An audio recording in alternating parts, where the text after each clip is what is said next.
All right, secret number 10, convert objections into decisions. How could you convert an objection to decision? By the way, I want to congratulate you. You are the last 3 videos of this series, right? Where we are talking about how to, the secrets of, the hidden secrets of sales, which you could use to increase your conversion so that you could move your business to the next level. So I just want to acknowledge you for taking action, for taking care of things. Like I told you yesterday to practice summary, and I'm assuming that you have practiced summary, and make sure that you do. If you have missed it, make sure that you go back, practice summary, and come back. So let me talk about the psychology of this concept of objection, converting objections into decisions, right? So lack of certainty is the mother of all objections. Lack of certainty is the mother of all objections. What does that mean? It means that every objection is rooted on them, the prospect, the client, not feeling the certainty to work with you, to use your service, use your product. They don't feel the certainty. They are not feeling the certainty. They're like, I don't know. I need to think about it. I don't know. I need more time. I don't know if this price is correct. They are not feeling certainty. All objections are, or I need to talk to my wife. I need to talk to my partner. I need to talk to my boss. I need to talk to somebody else. I need more information. These all objections. We'll talk more deeply into how to handle objections. But all of these objections are rooted on one thing, that there is a lacking of certainty. A certainty is lacking and missing. Yeah. So they don't feel certain.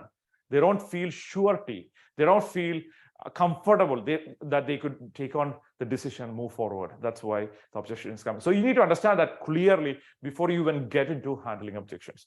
So the one way to reframe objection is to look at every objection as an innocent question. It's a question. It's kind of a reaction from the mind. Mind is like, most people don't want to change. Even if most people don't want to change, in a sense, when they are buying something, they are changing, right? They're changing from where they are. They're taking the money from their pocket and giving it to you, or giving it on a website, or giving somewhere. They're taking the money from their pocket and taking it here and then putting in your pocket. And in order for them to do that, it's a change. It's a change. Nobody likes change. And you're like, nobody likes change. Then why are all these people trying to read self-help books? The people who read self-help books, they want to read self-help books. That's why they're reading it. That doesn't necessarily mean that they want to change. Very few people want to change. You might be one of them, but really understand that most people want to stay where they are. They don't want to change. They want to stay where they are. They feel there is a status quo that they have defined for them. They don't want to change. So when they are buying a product, they are asking a question from the mind to see, do I really need to change? Can I stay here? Can I not do this? Can I not use this service? Can I not use this product? Can I not take your service or consulting or whatever? Makes sense. They want to stay where they are. Your product, meh. If the feeling is meh, then no, they don't want to move forward because they just want to stay where they are. So understand that as we continue with the conversation. So first of all, the best way to handle on a strategic level, the best way to handle any objection is to handle it in advance. Handle it in advance so that you are already handling it before it shows up. Right? If you are handling an objection in advance, then we handle already. We are in good shape. How do you do that? Whatever possible objections that you could get, predict them.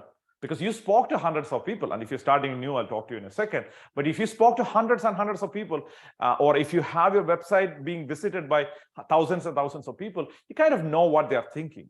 You kind of know more than they do because you have this collective data or why people didn't buy from you. If you don't have that data, go collect that data and then find out a list of 12 objections and write them down and have answers for all of this. And probably if you're using a website, if it's an online business, put it as your FAQ.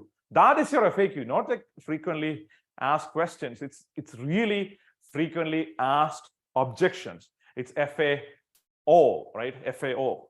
But we'll change it to questions and put that on the website, on your landing page, wherever you're selling, your product page, wherever you're offering, your sales page, your long copy sales page, if you're online business. If you're offline business, if you're doing one-on-one sales, then do that in that sales conversation where you are handling, because whatever objections that could come from them, you prepare for that in advance and make sure that that objection doesn't even show up. That is the best way to do that. If you handle that objection advanced, then you are in good shape already. You don't need to even handle objections. But let's say you have objection coming up. And if you have objections coming up, then you deflect the objection first. What is deflection? Basically, you change this, kind of ignore the objection and continue with the conversation for one time. Because that means that this is like mind is like blabbering some stuff. And I'm not saying you shouldn't listen to them. You did listen to them. But after you listen, you just skipped it. You moved to the next thing, right? You skipped it and moved to the next thing. And then if the objection shows up again, then it's a serious objection. We need to handle it, right? So that's what you do. The first thing that you do is deflect first. And after deflection, second time it shows up, this is what you do. So I'll tell you what to do. So what we call as objection looping. So this is how you handle an objection. So for example, somebody says, price is too much. And again, we'll get into, if you are curious into learning more about how to handle objections, just let me know in the chat, and I'll be happy to teach more about it in the future series. But this is series about the hidden secrets of sales. I could get deeper into any of these subjects based on what you want, and make sure that you have all the tools. Like I said, a Swiss Army knife tool that is available with all kind of facilities available when you actually go into a sales conversation, right? So what you do, like somebody says, price is too much. What you say is, price is too much. Okay, got it. Is that the only thing? If the price was too much, if we handle that, will you be able to move forward today? Do you see that? Price is too much. Okay, so price is too much. Got it. Okay, so if the price was okay, will you be able to move forward today? And then they'll be like, oh no, I need more information. Okay, so if the price is handled, and if you get the information that you're looking for, will you be able to move forward today? Do you see that? So you're isolating the objection. So now you are saying that you're isolating the objection in a way that you are actually defining, this is it, right? I mean, is there anything else, any other things, any other questions that you have? So at that point, they are saying they have two objections, and that's it. That's what isolation of objection is. So this way, you know that. Otherwise, what happens is you handle the price, then they'll be like, oh, I need to talk to my wife. And you talk to the wife, and all of a sudden, oh, I need more information. And then you gave all the information. They will be like, I don't have the budget. Okay, then you help them with the budget. It keeps on going. So we don't want it to go like that. That's why we limit, isolate objections. How many do we have? Most of the time, it's only one. So let's say it's only price, and they're like, price is too much. Okay, is that the only challenge? Okay, got it. Now, and if you are able to address that, will you be able to move forward today?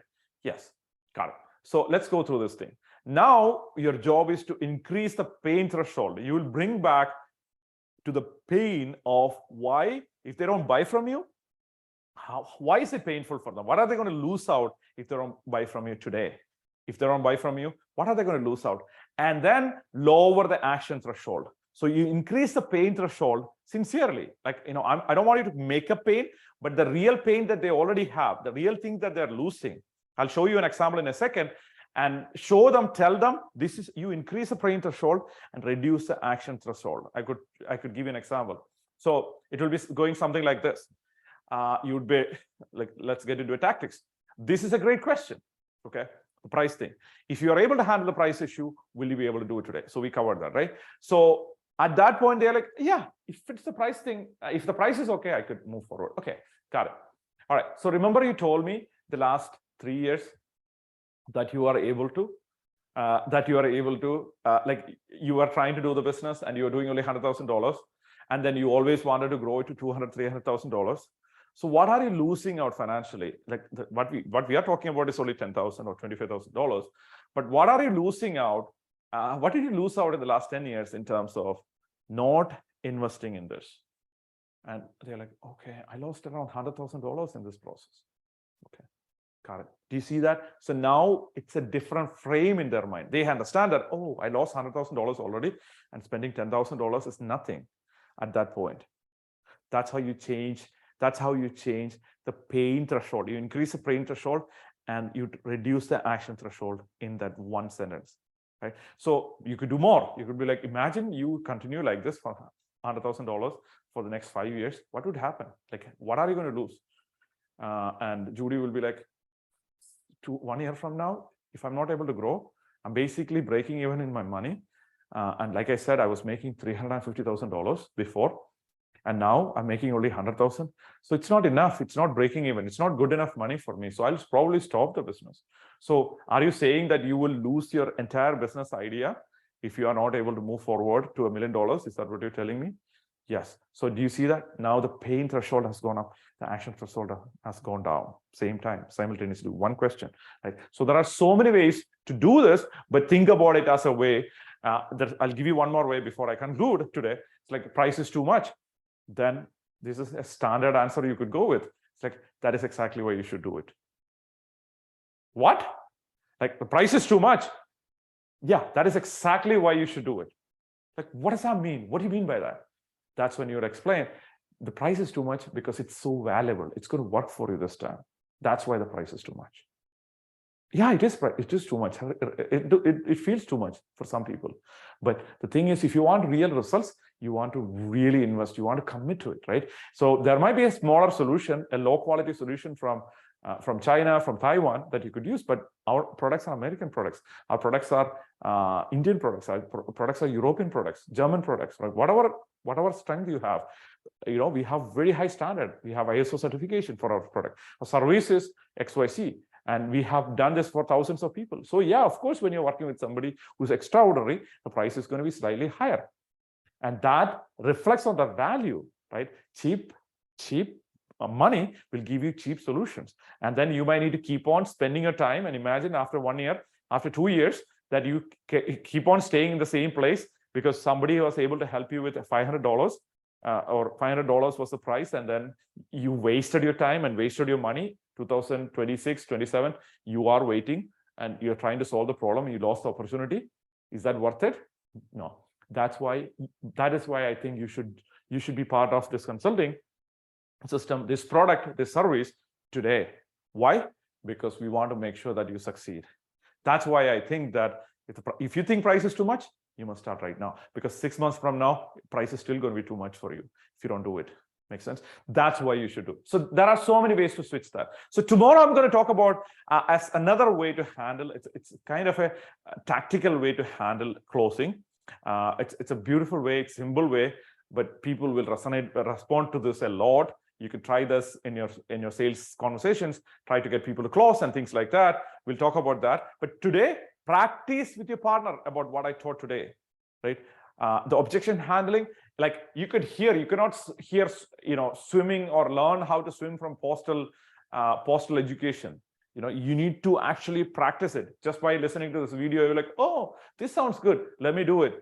You cannot do it. And when you actually do it, you realize this, right? It's not that easy as it sounds, because it might be natural for me, but for you, it might not be natural. So you need to actually spend time on it. So you need to go take action. You need to go home, find a partner, and then practice with them. One person says one objection and you handle the objection using the protocol, use the video as a tool and practice it. And then you come back tomorrow's video. And if you're going to practice tomorrow, before tomorrow's video, and you're going to make sure that you've watched this video as a tool and use it as a guide for you to practice and guide you handle objections, then in the chat, put down, I will practice. I'll practice this video. I'll practice this before I come to the next video. It's not about even you watching the video. I would love for you to watch the next video, but the important thing for me is that you practice and grow your business to the next level. I'll see you tomorrow with a different topic, which is you're free to do so. You're free to do so tactics. Okay. See you tomorrow. Bye.